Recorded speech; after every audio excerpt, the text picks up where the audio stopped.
तो आज बात करेंगे हम रिजॉल्विंग पावर की। रिजॉल्विंग पावर, ठीक है ना, रिजॉल्विंग पावर हिंदी में इसे कहते हैं विभेदन क्षमता। विभेदन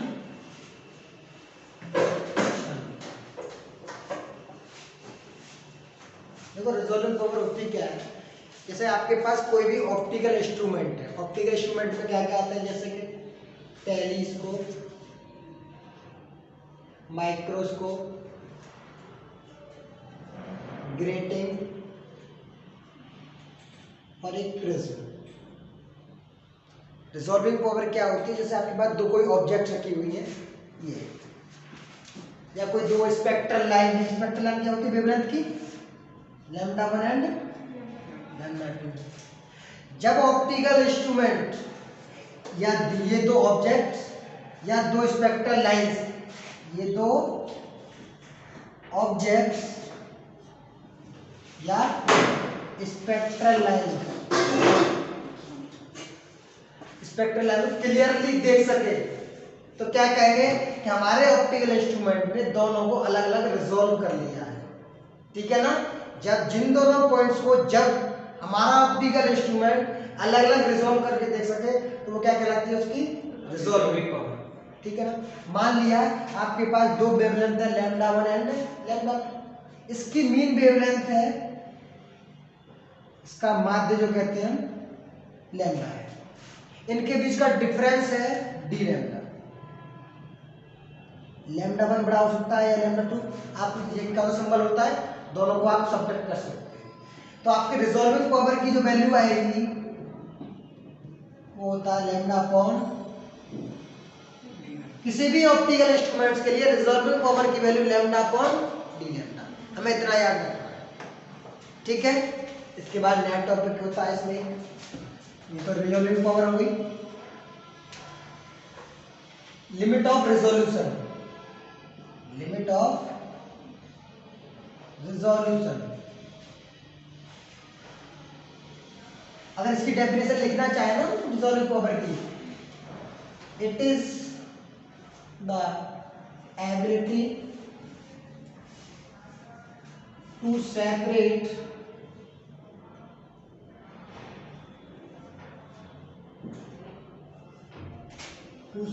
to nearest wavelength,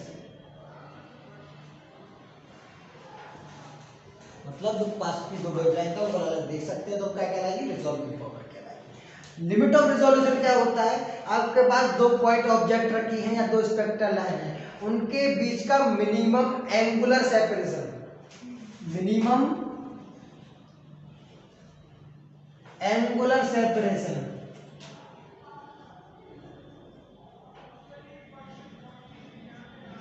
between two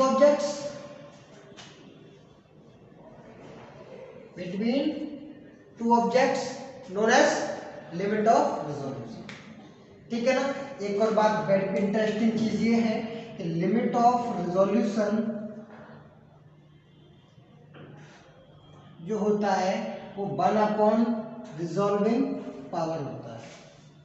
limit of resolution कहते हैं विभेदन सीमा।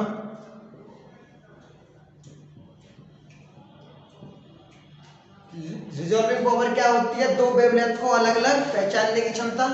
लिमिट ऑफ रिजोल्यूशन क्या होती है, दोनों के बीच का कोणीय दूरी, कोणीय विस्थापन क्या कहलाता है, लिमिट ऑफ रिजोल्यूशन कहलाता है। ठीक है, इसी के संबंध में एक साइंटिस्ट थे Rayleigh, RAYLEIGH, criterion, Rayleigh criterion, ठीक है ना, फॉर रिजोल्यूशन। इस पर बेस्ड आपके एग्जाम में क्वेश्चन पूछा गया था, ठीक है ना। अच्छा, मैं एक बार चेक करके बताता हूं कि आपके में एग्जाम में कौन सा क्वेश्चन संबंध में पूछा गया है। आप जब तक नोट करेंगे, रैले क्राइटेरियन,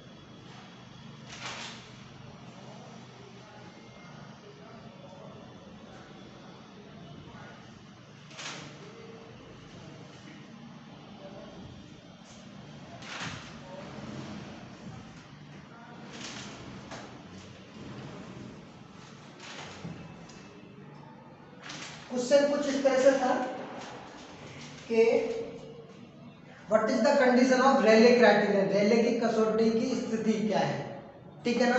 तो रेले क्राइटेरियन को एक्सप्लेन करेंगे अच्छी तरह से। रफ करो पहले, देखो इन्होंने कंडीशन दी, इन्होंने कहा भाई कि 2 पॉइंट ऑब्जेक्ट को क्लियरली हम जब रिजॉल्व करके देख सकते हैं जब उनके बीच ये कंडीशन सेटिस्फाई हो। कंडीशन क्या थी, आपके पास 3 केस बनाए गए, λ1 λ2 की ये क्या है आपकी 2 लाइटें हैं, इनके अपने अलग अलग क्या होंगे, डिफ्रैक्शन पैटर्न होंगे। जैसे कि हमने बताया एक अगर उसके लिए निकालते हैं तो ये होता है, मान लिया ये λ1 के लिए है, डिफ्रैक्शन पैटर्न इसी तरह से होता है। इंटरफेरेंस किस तरह, इंटेंसिटी सेम होती है सबकी, इसमें डिक्रीजिंग ऑर्डर में होती है। λ2 के लिए क्या होता है भाई, अगर आप चेक करोगे तो अप्रोक्सीमेटली यही आएगा, ये λ2 के लिए डिफ्रैक्शन पैटर्न हो गया। अच्छा, अब दोनों के एक साथ कॉम्बिनेशन बना के चेक करोगे आप, λ1 λ2 एक पास रख दिए, एक पास रख दिया आपने, तो क्या होना चाहिए,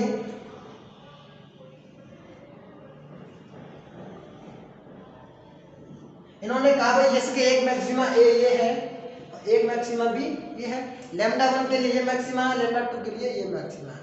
इन्होंने कह दिया ए का जो मैक्सिमा होगा वो बी के फर्स्ट मिनिमा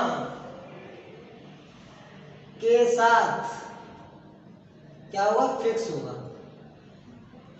देखो बी का फर्स्ट मिनिमा ये बन रहा है और ए का मैक्सिमा, अगर बी का मैक्सिमा देखेंगे आप ये है, ए का फर्स्ट मिनिमा ये है, ये कंडीशन, यहाँ पर मैक्सिमा मिनिमा दोनों, यहाँ पर मैक्सिमा मिनिमा दोनों।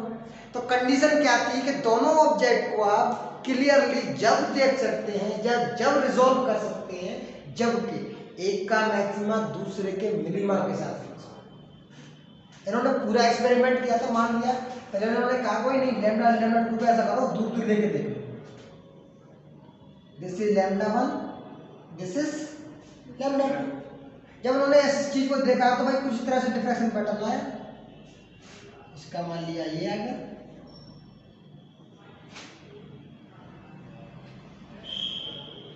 तो इसका जो फर्स्ट मिनिमा था वो यहाँ रह गया, इसका फर्स्ट मिनिमा था वो यहाँ रह गया, मैक्सिमा के साथ कोरिलेट नहीं कर रहा था। तो उन्होंने देखा भाई दोनों हमें जो स्पेक्ट्रल लाइन है दोनों ऑब्जेक्ट क्लियरली नहीं दिख रही है, ठीक है, या तो λ1 की लाइट दिख रही है या λ2 की लाइट दिख रही है। तो एक साइंटिस्ट ने कहा नहीं ऐसा कर लो, अगर तुम्हें ज़्यादा दूर दूर से प्रॉब्लम हो रही है बहुत पास कर लो, तब दोनों दिख जाएंगी। तो उन्होंने कहा ठीक है मैं तुम्हारी बात मान लेता हूँ। उन्होंने क्या किया, बहुत पास कर दी λ1 λ2, अब तो दिख जाएगी मुझे, दूर पे नहीं दिख रही पास में दिख जाएगी, λ1 λ2 अलग अलग दिया। तो क्या हुआ भाई, इसका मैक्सिमा मिनिमा यहाँ बना था, इसका फर्स्ट, और इसका मैक्सिमा का मिनिमा यहाँ बना था, इसका मिनिमा यहाँ बन रहा है, इसका फर्स्ट मिनिमा यहाँ बन रहा है, फिर भी नहीं रिलेट कर पा रहे। उन्होंने तो ऐसा कहा, दूसरे साइंटिस्ट ने देखा, मुझे तो ऐसा लग रहा है कि लाइट एक ही जगह से आ रही है, दोनों के मैक्सिमा इतने पास हो गए कि एक दूसरे को ओवरलैप करते नजर आए, तो दोनों ऑब्जेक्ट अलग अलग आइडेंटिफाई नहीं कर पाए। इसलिए उन्होंने कंडीशन दिया कि वेल नोन अगर रिजोल्वेशन करना है तो क्या करना है, λ1 का मैक्सिमा λ2 के साथ, λ2 का मैक्सिमा λ1 के साथ फिक्स करना है। यही क्या है आपकी रेले क्राइटेरियन, यही रेले क्राइटेरियन की आपकी क्या है कंडीशन है। 3 चीजें पढ़ी, क्या, रिजॉल्विंग पावर, एक योग्यता होती है ऑप्टिकल इंस्ट्रूमेंट की अलग अलग सेपरेट करने की, लिमिट ऑफ रिजोल्यूशन क्या होता है 1/, रिजॉल्विंग पावर या एंगुलर सेपरेशन, ठीक है। थर्ड कंडीशन है ये बता रहा है कि 2 ऑब्जेक्ट कब अलग अलग दिख जाएंगे, ठीक है ना। आगे बात करते हैं,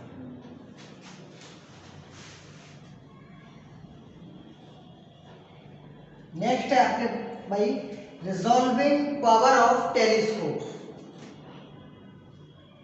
रिजॉल्विंग पावर ऑफ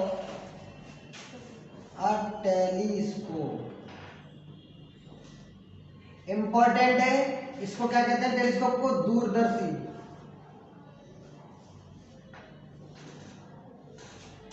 सारे जितने भी ऑप्टिकल इंस्ट्रूमेंट है डेफिनेशन सबकी सेम रहेगी। रिजॉल्विंग पावर की क्या रहेगी कि दूरदर्शी द्वारा दो ऑब्जेक्ट को अलग अलग देखने की क्षमता, दूरदर्शी की रिजॉल्विंग पावर, ठीक है ना। अब सूक्ष्मदर्शी की बात करोगे, सूक्ष्मदर्शी द्वारा दो वस्तुओं को अलग अलग देखने की क्षमता, रिजॉल्विंग पावर ऑफ माइक्रोस्कोप। इसी तरह से आपके जो भी चारों हम यहाँ पर कैलकुलेट करेंगे उनकी यही डेफिनेशन लेंगे, ठीक है। आपका टेलीस्कोप के लिए एक ग्राफ बनाकर उसे एक्सप्लेन करने की कोशिश करते हैं। चलो ठीक, आपके पास दो, एक ये पी ऑब्जेक्ट है, एक क्यू है, ठीक है जी। सो पूरा ही रन करते हैं।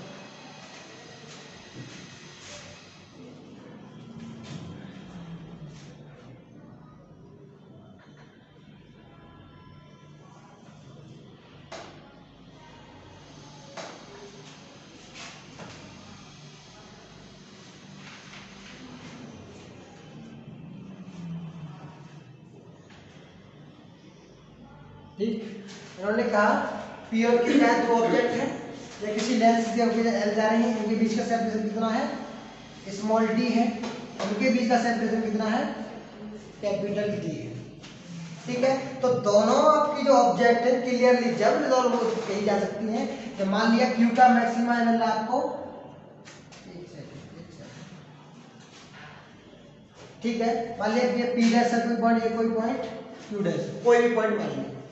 पी डैश का मैक्सिमम मिनिमा के साथ फिक्स हो जाए, इसका मैक्सिमम इसके मिनिमा के साथ फिक्स हो जाए, तो दोनों ऑब्जेक्ट टेलीस्कोप के द्वारा क्लियरली देख सकते हैं, ठीक है। तो यहां से कुछ फॉर्मूला निकल के आए थे आपके, लिमिट ऑफ रिजोल्यूशन निकल के आया था, limit of resolution for telescope, tele, या फिर एक तो ये फॉर्मूला करना है हमें, एक resolving power of telescope, resolving power of telescope, देखो दो चीजें हैं। अब इसकी बात करेंगे तो ये क्या था आपका? Theta minimum, minimum angular separation. जब इसकी वैल्यू निकालते हैं तो 1.22 लैम्डा अपॉन ए। अच्छा जी, जब ये निकल के आएगा तो रिजॉल्विंग पावर तो आ गया आपके पास, क्योंकि इसका रेसिप्रोकल होता है। Resolving power 1 upon theta minimum, इसकी वैल्यू क्या रह जाएगी? ए अपॉन 1.22 लैम्डा। क्वेश्चन में माइंडेड क्वेश्चन में देख लेना कि भाई रिजॉल्विंग पावर पूछा है या लिमिट ऑफ रिजोल्यूशन पूछा है, कंफ्यूजन करेगा कुछ नहीं है। एग्जाम में यही भूल जाते हैं कि 1.22 लैम्डा अपॉन ए था या ए अपॉन 1.22 लैम्डा था। 100% आएगा। चारों में से आपके यहाँ पर telescope, microscope, grating and prism, चारों में से एक की रिजॉल्विंग पावर पूछेगा, डेफिनेटली पूछेगा, ठीक है। तो ये आपका 1.22 लैम्डा अपॉन ए अपॉन 1.22 लैम्डा। कई जगह, अच्छा आपने ये नहीं पूछा सर, लैम्डा तो पता है कि इंसिडेंट लाइट की वेवलेंथ है, तो ए क्या है? ए यहां पर है diameter of objective lens. Objective lens क्यों कहते हैं? ये क्या आपका ऑब्जेक्टिव लेंस, जो को आपने theta minimum, minimum angular separation is known age limit of resolution, ये जो लिखा है, ठीक है। अच्छा जी, कई बुक में यहाँ पर ये स्मॉल ए है ना, इसको कैपिटल डी भी माना है, और कैपिटल डी, कंफ्यूजन नहीं क्रिएट करना है। कैपिटल डी भी मान सकते हो आप इसे, आप ये भी मान सकते हो, ठीक, बिल्कुल कंफ्यूजन नहीं रखना है।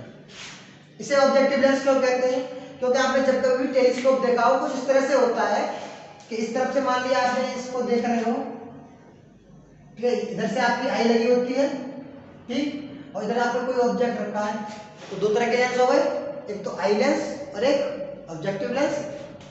अरे जहां से आप देखते हो भाई, आई पीस कह लो, PIE, आई पीस, और ये हो गया ऑब्जेक्टिव लेंस, ठीक है ना। तो हमने यहाँ पर दिखाया नहीं है, नहीं तो आपका ऑब्जेक्टिव सॉरी आई पीस भी होता है, आई लेंस भी होता है, जो कि ऑब्जेक्टिव देखता है चीजों को। तो ये सारा का सारा क्या है आपका resolving power of A telescope. फिर से बताता हूँ भाई, क्या होता है कि आपके दो ऑब्जेक्ट है P एंड Q, आपने क्या किया, इनको भाई फोकस्ड किया with the help of lens, तो P dash and Q dash पर आपको दो प्रिंसिपल मैक्सिमा मिले। दोनों ऑब्जेक्ट जब अलग अलग दिख सकती है, P डैश का मैक्सिमा इसके मिनिमा के साथ फिक्स हो जाए और इसका मैक्सिमा इसके मिनिमा के साथ फिक्स हो जाए।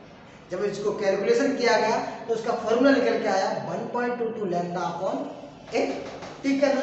अच्छा ये बताइए हमें कि रिजॉल्विंग पावर जो होती है लिमिट ऑफ रिजोल्यूशन की रेसिप्रोकल होती है, ये है।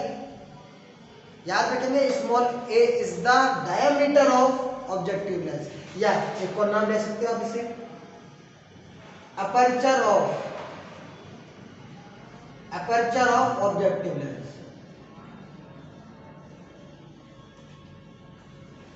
अपर्चर पर बताया था दो चीजें होती हैं, डेफिनेशन कराने दे दो।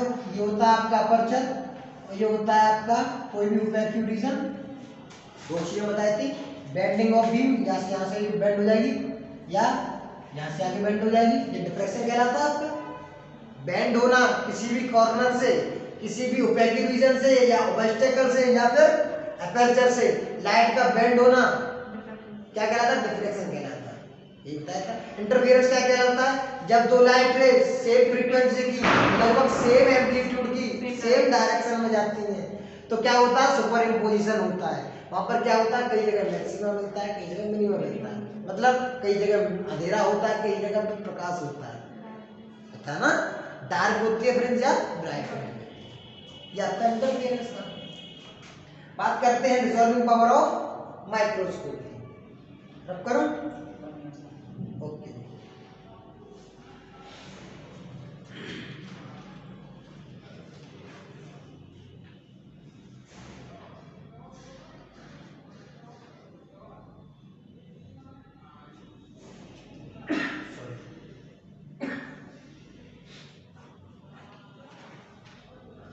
चले भाई, रिजॉल्विंग पावर ऑफ माइक्रोस्कोप। अच्छा टेलीस्कोप किसके लिए यूज की जाती है भाई, दूर की वस्तुओं को देखने के लिए दूरदर्शी है। अब माइक्रोस्कोप का मतलब सूक्ष्मदर्शी, पास की है छोटी वस्तुओं को देखने के लिए। Okay, the power of a microscope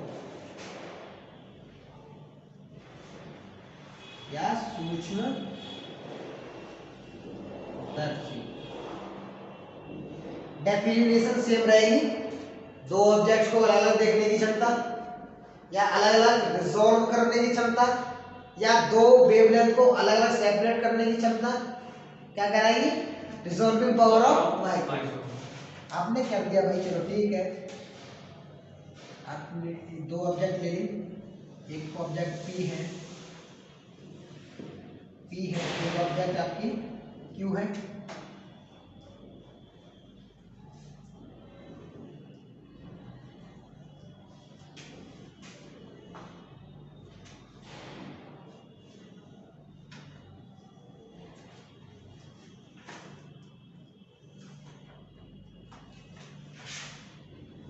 principal almost सब में सेम रहेगा, मैक्सिमा फिक्स विद मिनिमा, तभी क्या कर सकते हो आप, रिजॉल्विंग पावर निकाल सकते हो, ठीक है जी। तो आपका ये आपके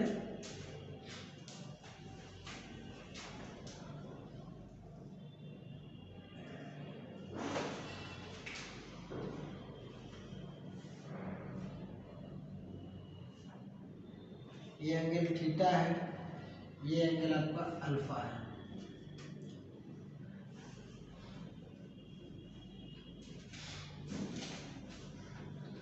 ठीक, तो ये आपका क्या है, दो पॉइंट्स ऑब्जेक्ट P और Q दे रखी है यहाँ पर। इनके बीच का जो सेपरेशन है वो x मिनिमम मान लिया है, कोई एंगुलर सेपरेशन मान लो या कोई भी सेपरेशन मान लो। ये कितना सेपरेशन दे रखा है, x मिनिमम दे रखा है। और आपके ये कोई पॉइंट P डैश है, ये कोई पॉइंट Q डैश है। P और Q का क्या हो रहा है, लेंस क्या कर रहा है, दो जगह पर इमेज बना रहा है, दो जगह पर प्रिंसिपल मैक्सिमा बना रहा है। तो क्या मिलेगा आपको, मैक्सिमम मिनिमा के साथ फिक्स, मैक्सिमम मिनिमा के साथ फिक्स, ठीक है ना। तो जहाँ से आप कैलकुलेट करते हैं तो आपकी किसकी value, limit of resolution x minimum की वैल्यू जो आती है वो आती है, एक second, yes, 1.22 lambda upon 2 mu sine alpha. आपके पास लिमिट ऑफ रिजोल्यूशन की आ गई, तो आपका रिजोल्विंग पावर क्या हो जाएगा,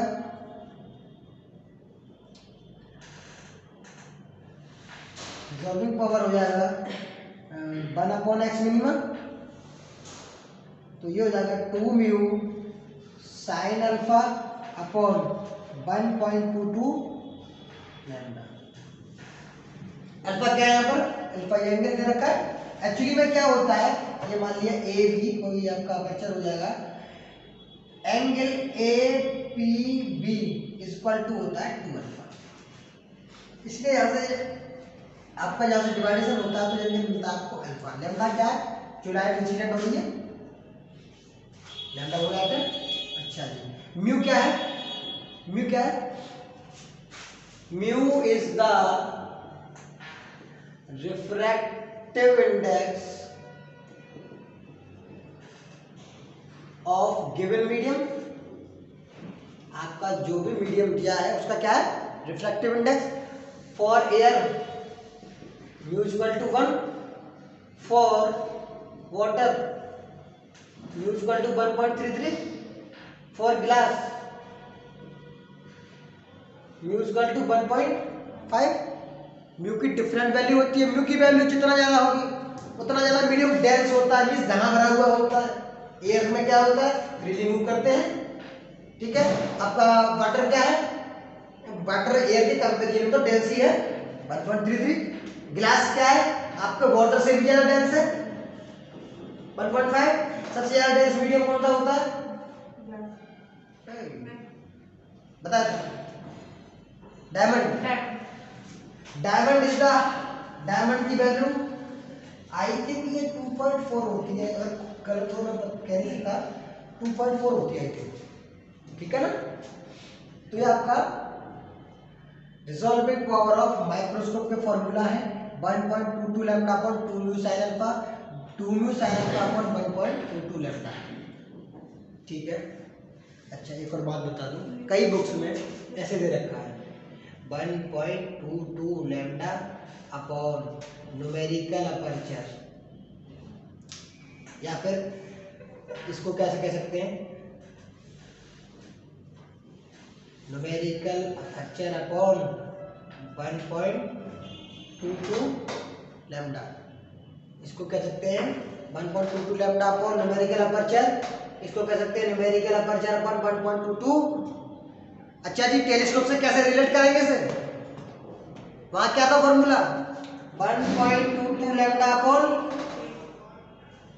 ए अपॉन 1.22, वहां पर ए क्या था, सॉरी लेंस का अपर्चर, ए क्या था अपर्चर, यहां भी देखो सेम फॉर्मूला आ रहा है, ओनली और ओनली अपर्चर की वैल्यू चेंज हो रही है, ओनली और ओनली अपर्चर की वैल्यू चेंज हो रही है। वहां ए थी, यहाँ 2 म्यू साइन अल्फा। म्यू क्या है आपका भाई, म्यू आपका गिवन मीडियम का रिफ्रैक्टिव इंडेक्स या अपवर्तनांक, दिए हुए माध्यम का अपवर्तनांक। अच्छा इसी तरह से आपका क्या है, alpha. Alpha is the angle of A P, यहाँ पर कोई पॉइंट ओ माना था, ए पी ओ है। अल्फा एंगल क्या है, A P O is the alpha.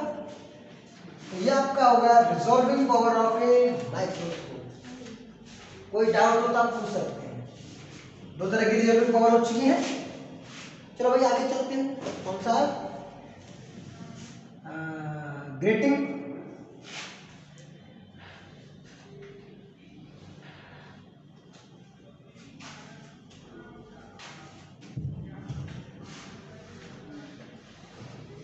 Resolving power of ए, एक चीज याद रखेंगे भाई, ग्रेटिंग के 3 नाम, अमर अकबर एंटनी, ठीक है नहीं, ग्रेटिंग कह सकते हैं ओनली, या इसे बोलते हैं एन स्लिट्स, या फिर प्लेन ट्रांसमिशन ग्रेटिंग।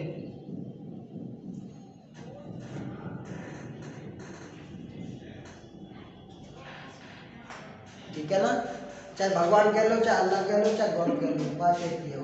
ठीक है, तो resolving power of A grating. Grating कैसे बनाते हैं बताया था, एक प्लेन ग्लास प्लेट होती है, नंबर ऑफ स्लिट्स में डिवाइड कर लेते हैं, कराया था ऐसा कोई कुछ याद हो?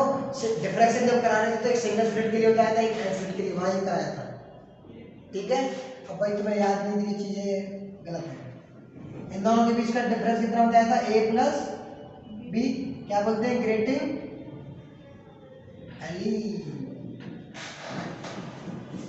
ग्रेटिंग एलिमेंट बोलते हैं। अच्छा क्या होगा,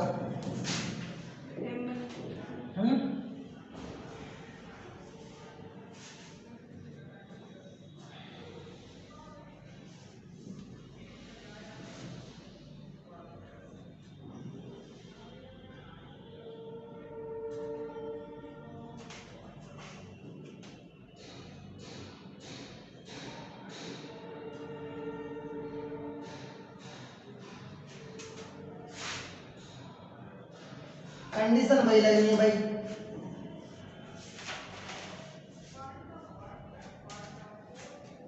देखो यहां पर क्या हो रहा है, incident light ray of wavelength lambda and lambda plus D lambda. Actually में क्या था, जब डिफ्रैक्शन पढ़ रहे थे तो वहाँ ओनली हम मोनोक्रोमेटिक सोर्स ले लेते, वो ओनली सिंगल कलर का होता है या फिर एक वेवलेंथ होती है। यहाँ रिजॉल्विंग पावर कैलकुलेट करने की कोशिश कर रहे हैं, दो चीज चाहिए, दो वेवलेंथ चाहिए या दो ऑब्जेक्ट चाहिए, तो हमें दो वेवलेंथ मान ली, एक मान लिया लैम्डा है, एक लैम्डा प्लस डी लैम्डा है।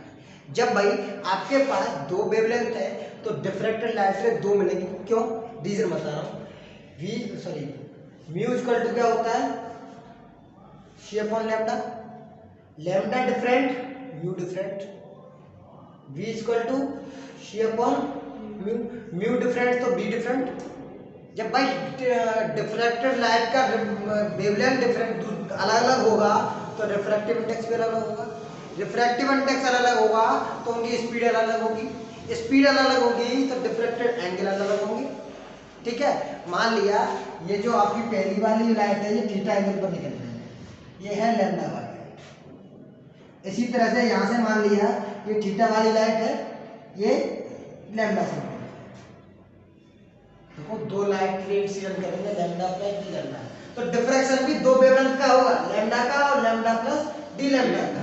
तो ये लैम्डा प्लस डी लैम्डा भी निकल रही है, लेकिन इसका जब पूरा कंप्लीट एंगल की बात करोगे थीटा प्लस डी थीटा से निकलेगी। ये लैम्डा से निकल रही है, ये लैम्डा प्लस डी लैम्डा वाली light theta plus D theta से निकल रही है। इसी तरह से यहाँ भी मान लिया ये कोई डी थीटा है, लैम्डा प्लस डी लैम्डा। अब देखो लैम्डा लैम्डा मिलके लैम्डा का मैक्सिमा यहाँ दे रहे हैं, lambda plus D lambda, lambda plus D lambda मिल गए यहाँ दे रहे हैं।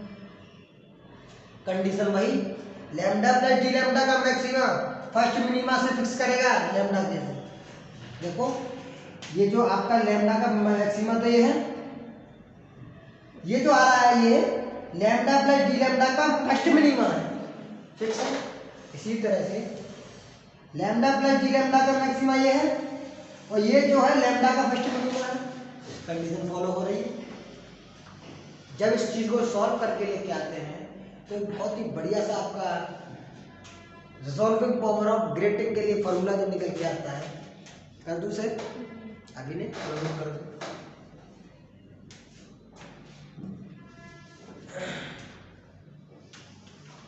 डेफिनेशन सेम रहेगी, दो ऑब्जेक्ट्स को अलग अलग देखने की क्षमता, रिजॉल्विंग पावर ऑफ ग्रेटिंग। अच्छा फॉर्मूला क्या होता है कि रिजॉल्विंग पावर के लिए लैम्डा अपॉन, याद रखेंगे कभी भूलेंगे नहीं।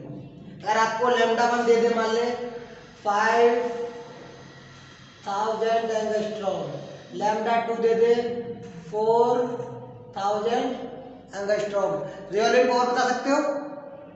वही लैम्डा 1 की वैल्यू आपको 5000 एंगस्ट्रॉम, लैम्डा 2 की वैल्यू 4000 एंगस्ट्रॉम, तो what is the resolving power? बताओ ये वैल्यू क्या होगी? मैंने बताया था लैम्डा 1 डी लैम्डा फॉर्मूला होता है, जो लैम्डा होती है दोनों का एवरेज, तो लैम्डा की वैल्यू 5000 प्लस 4000 बटे 2, डी लैम्डा 1000, हो जाएगा कम। बस आने में कोई डाउट नहीं है, छोटा सा नंबर निकला बना सकता है एमसीक्यू में। अरे दो तरह की वेवलेंथ दे दी, रिजॉल्विंग पावर पूछेगा ही पूछेगा, सही है ना? ठीक है, आगे चले या फिर नोट करना कुछ? Difference between lambda 1 and lambda 2। अरे लैम्डा 1 में से लैम्डा 2 घटा दो या लैम्डा 2 से लैम्डा 1 घटा दो, डिफरेंस कैलकुलेट करना है। लैम्डा है आपका मीन या एवरेज या औसत या माध्य, ठीक?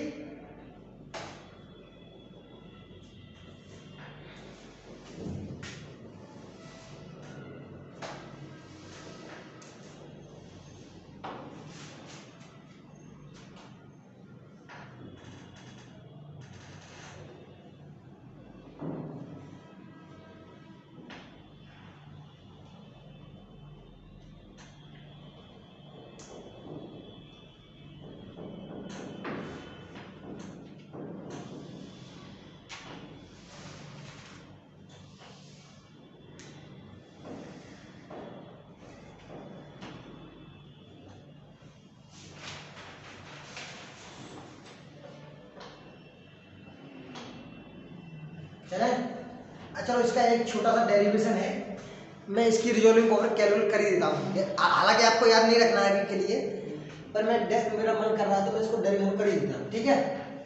एक बार जरा ध्यान से देखेंगे। देखो भाई, हम लैम्डा की बात कर रहे हैं, लैम्डा का मैक्सिमा यहाँ मिल रहा है, और कौन से एंगल पर मिल रहा है? थीटा पर। लैम्डा का मैक्सिमा मैक्सिमा ऑफ लैम्डा कहां पर मिल रहा है? थीटा एंगल पर।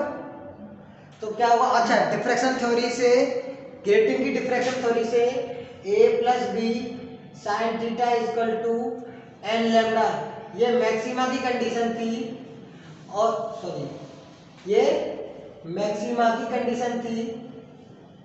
इसी तरह से N a plus B sine theta equal to M lambda, ये मिनिमा की कंडीशन थी। ये और ये दोनों किसके लिए है भाई? ग्रेटिंग के लिए, ग्रेटिंग के लिए, ठीक है? तो मैं मान लिया ग्रेटिंग के लिए है। Where small N equal to है एन प्लस 1, ये आपको ग्रेटिंग में सिखाया गया था, ठीक है? एम बराबर है एन प्लस 1, ठीक है? अच्छा, अब बात करते हैं, मैक्सिमम मिल रहा है लैम्डा का वेवलेंथ का थीटा पर, तो यहाँ से क्या हो जाएगा? a plus B sine theta equal to, equation number first, lambda wavelength का थीटा पर मैक्सिमम मिल रहा है, लेकिन मिनिमा ऑफ लैम्डा किस पर मिल रहा है? थीटा प्लस डी थीटा पर। देखो यहाँ तो आपको मैक्सिमम मिल रहा था लैम्डा का, लेकिन मिनिमा इसका कहाँ मिल रहा है? यहाँ पर। तो थीटा प्लस डी थीटा के लिए क्या लगाएंगे? एन ए प्लस बी साइन, एंगल हो जाएगा theta plus D theta equal to m m m m, where small m equal to n n plus 1, ठीक? अच्छा जी, तो रख लो n A plus B sine theta plus D theta equal to n n plus 1, और क्या हो जाएगा? ये लैम्डा, इक्वेशन नंबर 2। ये तो लैम्डा का ये मैक्सिमा की कंडीशन, ये लैम्डा की मिनिमा की कंडीशन, ठीक है? अब क्या करना चाह रहे हैं? Maxima of lambda plus D lambda कहां पर मिलेगा? लैम्डा प्लस डी लैम्डा का मैक्सिमा यहां मिल रहा है, जो कि angle theta plus D theta है। किस पर मिलेगा? थीटा प्लस डी थीटा पर। मैक्सिमा की कंडीशन है इसके लिए a plus B sine theta plus D theta पर मिलेगा, एंड यहां पर चेंज हो जाएगा लैम्डा प्लस डी लैम्डा। अच्छा, इसे इक्वेट करने के लिए क्या करें, एन से दोनों की तरफ मल्टीप्लाई कर ले रहे हैं, a plus B sine theta plus D theta equal to N lambda plus D lambda. अच्छा जी, चलो ठीक है, ये इक्वेशन इक्वेट कर दो दोनों इक्वेशन को, इक्वेशन 2 एंड इक्वेशन 3 को क्या करेंगे, इक्वेट करेंगे। इक्वेशन 2 बराबर है इक्वेशन 3 के। अच्छा जी, इक्वेशन 2 बराबर है तो क्या हो जाएगा, एन एन प्लस 1 लैम्डा बराबर होगा आपके किसके बराबर, एन एन डी लैम्डा। इसे ओपन कर लो, n n lambda plus lambda is equal to n n lambda plus n n, इससे ये कैंसिल आउट, तो लैम्डा अपॉन डी लैम्डा की वैल्यू आ गई n. This is the resolving power of grating. Most important, आपसे कह देगा कि भाई एन स्लिट्स हैं या एन पैरेलल लाइंस हैं। एन स्लिट्स भी बोल सकता है कैपिटल एन, या एन पैरेलल लाइंस भी बोल सकता है। ठीक, आपको कोई मैक्सिमा का ऑर्डर दे देगा, बताओ रिजॉल्विंग पावर क्या है ग्रेटिंग की। ओके, तो ये इतना सा इतिहास है जो कि याद होना चाहिए। नोट करोगे, करो। अब वीडियो तो अपलोड कर दूंगा ठीक है, कर दो, ठीक है, तो आगे चलते हैं, टाइम वेस्ट करने का कोई मतलब ही नहीं। अच्छा, इसी में एक और मैं इस टॉपिक को तो पूरा करा ही दूँ ग्रेटिंग को, बट इंटरेस्टिंग सा है। अच्छा, इसी में एक आगे टॉपिक आता है relation between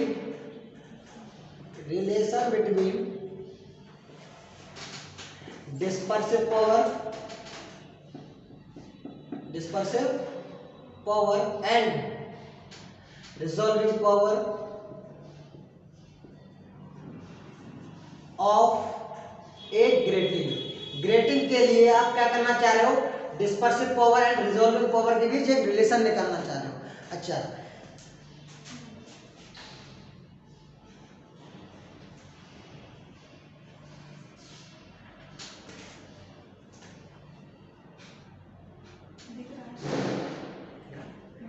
dispersive power and resolving power of A grating.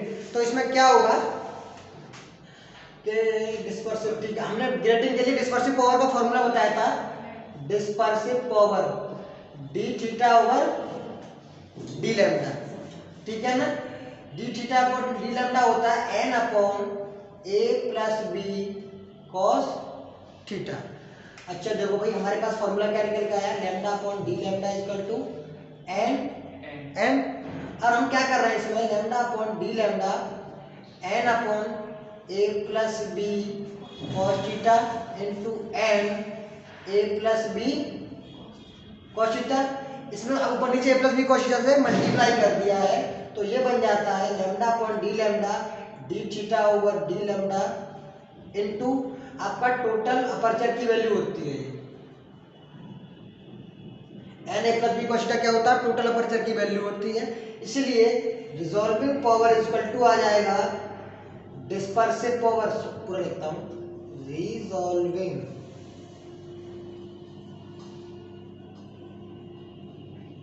Power is equal to the dispersive power